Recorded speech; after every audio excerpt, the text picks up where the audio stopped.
Some of you are here because there was a Reddit article or something like that, and people decided to pay attention to it. So I'm exploiting it. So anyway, what is this? This is an image that, if you are not aware of it, is way too clean to be from the original set for Seinfeld. This is a reproduction, and it shows, very importantly, a 45-degree angle here. This is to rationalize the hallway outside of Jerry Seinfeld's apartment so it matches the interior of Jerry Seinfeld's apartment. And you will also be able to find 3D maps and game levels, actually, that are made to emulate this. The problem with this is it's a TV or movie set, or stage set more accurately, and it does not have to have fixed dimensions. Next, no, it didn't have a 45-degree angle for the hallway. It doesn't have to. Also, some people are depicting it with characteristics that don't match even reality that would make it impossible for this hallway to exist. So let's look at actual images. This is the best I could do. Here we go. First things first is this looks really simple. This is the far wall on the left side of the scene in Jerry Seinfeld's apartment. A little bit of information about stage set design. I know just jack shit about it, but here we go. If you're not aware of what this wooden trim or this trim material is, these are in effect a false ceiling effect that's used in a lot of houses. It creates a consistent line even if the ceiling isn't. It draws the eye away from the ceiling, and it's also why we call the hanging ceiling in a lot of buildings a false ceiling that really looks like one. It's to set a parameter or limit and that sort of thing to make it human dimensions. I'm just kidding. They're using it to hide lines where they seam things together. Water pipes, stucco, tape, Velcro, using felt. Lots of things have been used over the years to do this. The way I would construct this is different than what they would do, but this looks like one large panel they built. That being said, you notice, if you're paying attention, that the stage is not at right angles with the stuff in the apartment. You can also see a little bit of the extra stage materials because there were duplicates of some of these walls and they overlapped each other a lot. Also, it wasn't always filmed before a studio audience. It could be filmed in a closed set. Last, this is not at a right angle to anything here, and that's actually the edge of the kitchen bar area where the grill and or cooking area was. Let's move forward. This is another angle of it, and you can actually see pretty quickly. Number one, we have lights here. I just want to point out these lights. Okay, you can see that this is not at a right angle to the wall. Now, the way you cheat that is you move it as far away from the wall as possible and make it kind of blend into the background, but they hung a lampshade on it, as they say. It should also be pointed out, if you're looking carefully, that the straight grain of the floor that they used is not at a right angle to the wall or not lined up with it, but we're lined up with the couch. This is a forced perspective effect if you're doing a film or TV movie or whatever, and you can now see the seams that would be covered by this being in the way visually for the camera if possible. The idea is to make it to where the stage set doesn't distract you from the show. Okay? All right. Now we see this, and you can see that it's the expression I want to use is in the round. This is a wraparound set focusing on the camera to make it to where you see a forced visual perspective where it looks deeper than it is because the angles are not right angles. And more importantly, this is the very important, brilliant thing about the Seinfeld set. I want you to point your eyes at this not being at a 90-degree angle. If you move in one non-right angle into a stage set, it creates a visual excuse and a suspension of disbelief for people to look at the set. Not only does this not have to be a 90 degree, it doesn't have to be a 45 degree. It can be any angle because some of you may have lived in an apartment like this. A lot of people have. Many apartment buildings will chop up the floor plans and put in 45-degree angles or even weirder angles. The next cheat I'm going to point out is this pipe.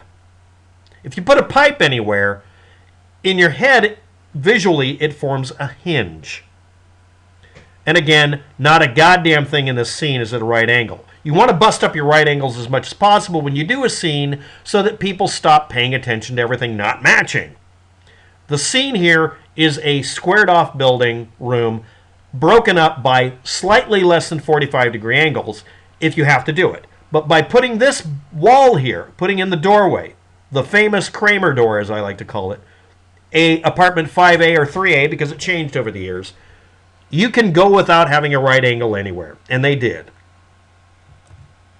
This is the quote-unquote fourth wall. That's what it's called in some of the articles. This is a movable wall that can be detached.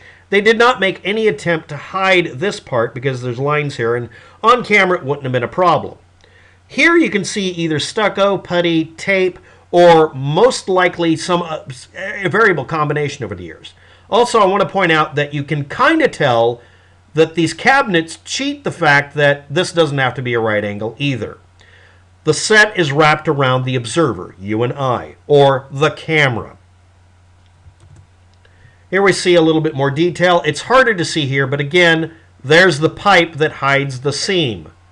You notice how it's right next to the intercom and on this side of the right of that edge of that supposedly 90-degree angle. Again, they're not 90s. In fact, if I was doing a set like this, I'd make everything have cloth hinges and make it have rubber edges to it to keep that from ever needing to be right angles.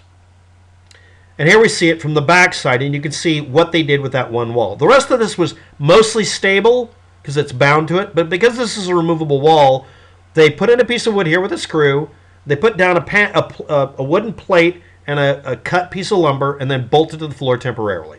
Same thing with the across the hall room. This doesn't have to be a 90-degree angle, and as you can see, it's not. It's much more. And I'm going to bring up that cheat pole. It's normally there, right? Okay?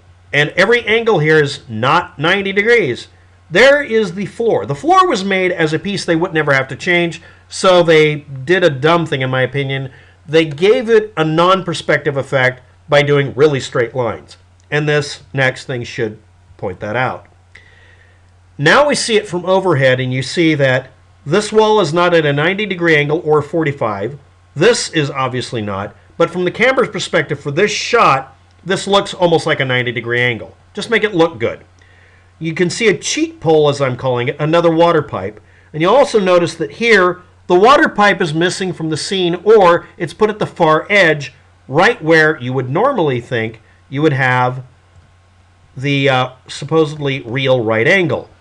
They moved the pipe there, or they got it out of the way, or they put it there to imply the pipe is behind it. Or maybe it is behind it. I can't tell visually. It also shows strongly here that this was never a 90-degree angle, and that there's a hinge back there. And by putting these cabinets here, it hides this thing being moved in and out as they bend the set to their will. There's the cheat angle there. If you do it right visually, it still looks like a 90. And again, that's the perspective we have. And again, the floor tells the tale. Nothing is at a 90-degree angle at all, except, and this is very, very important, the consistency in this is to emphasize the 90-degree angle not matching the 45-degree angle wall. And you can see this one, it's tilted in. In one of the scenes, you can see Jerry back here about to make his entrance from supposedly the bedroom. You can see that this wall here is in front of the other wall that this one's not a 90-degree angle to. They would warp and distort the set by bending it, and then when it would bend too much, they would bring in another wall. Some of the scenes, they bring in a fake wall, Jerry was behind it, that goes here and meets up over here and totally hides everything. It only has to be a couple of inches of material to hide that they did that. So what do we learn from this? Number one, it's a stage set, it's a movie set, it's a TV show. The 90-degree angles are faked at all times. And also, I have to point out, again, if you put a real 90-degree angle building together and film in it, it doesn't look right. It doesn't look like what we expect. Next thing, the hallway is impossible. Well, because it's fluid, yes. But I have to point out another thing. You can look at lots of floor plans for this, but the fact is that the floor plan for this building, for this room, isn't really any different than you would see in a New York City apartment building. Now, except for this thing obviously way wrapping around the image, I'm going to point out something finally. In this mode of behavior, this wall is not, but isn't really, but is very close to being at a 90-degree angle to this one, which means that we can have a building where we have a back wall and another back wall. The camera could be sitting in a corner, and they could have had the TV set and everything pointing towards a corner of the room where everything is at a 45-degree angle compared to the floor anyway. But again, it's a movie set. This reproduction stage set doesn't do justice to the dynamic nature of stage set design and theater work. They should have used a real version of it where people could come along and move the walls, put everything on wheels, make it kind of safe, and show people how the movie magic and TV magic really works. Instead, they made it like a museum piece and tried to make it durable, which kind of is a slap in the face of every set designer. The claim that Seinfeld's apartment is not physically possible is technically not wrong. The fact that I could actually build a computer-generated set that would match this, what you're looking at right now, and make it really work, disproves that. Next, there is another method that's used for making permanent stage sets that warps everything at very, very tiny angles continually to where you'd have to get out a freaking meter to check it, and works better than this. And what they do is they set up a camera from this perspective, another one from this perspective, and one from center, and they never have to move anything. They just film from the same 3 positions. It's boring, and it's done in lots of TV shows lately. Again, cheater poles and pipes, movable walls, faked angles so you can't see they're not 90, and more importantly, the brilliance of that 45-degree angle door, making it all work, obviously because the stage designer said, I want one wall that breaks them all, including the 4th wall. Thanks for watching. Have a good day. Good luck with that.